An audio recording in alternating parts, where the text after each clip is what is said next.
اعوذ باللہ من الشیطان الرجیم بسم اللہ الرحمن الرحیم رب اشرح لی صدری ویسر لی امری واحلل عقدۃ من لسانی یفقہوا قولی۔ دعوت اور اس کے فضائل۔ اللہ تعالیٰ کا ارشاد ہے، اور اس سے بہتر کس کی بات ہو سکتی ہے جو لوگوں کو اللہ تعالیٰ کی طرف بلائے اور خود بھی نیک عمل کرے اور فرما برداری کے اظہار کے لیے کہے کہ میں فرما برداروں میں سے ہوں۔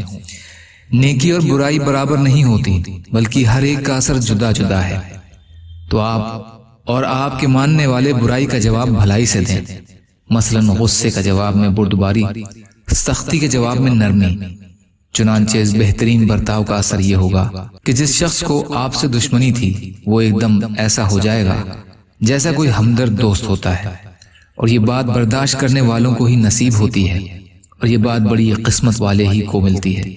اس آیت سے معلوم ہوا کہ داعی اللہ کو بہت زیادہ صبر اور استقلال اور عمدہ اخلاق کی ضرورت ہے۔ سورۃ الحامیم سجدہ 33 سے 35 کا ترجمہ۔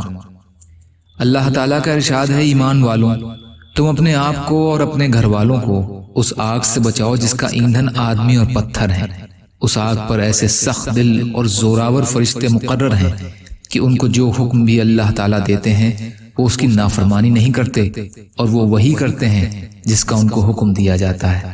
سورۃ تحریم آیت نمبر 6۔ اللہ تعالیٰ کا ارشاد ہے، یہ مسلمان لوگ ایسے ہیں کہ اگر ہم ان کو دنیا میں حکومت دے دیں تب بھی یہ لوگ خود بھی نماز کی پابندی کریں اور زکوٰۃ دیں، اور دوسروں کو بھی نیک کام کرنے کو کہیں اور برے کاموں سے منع کریں، اور ہر کام کا انجام تو اللہ ہی کے اختیار میں ہے۔ سورۃ الحج آیت 41 کا ترجمہ۔ یا اللہ ہم سب کو کہنے سننے سے زیادہ عمل کی توفیق عطا فرما۔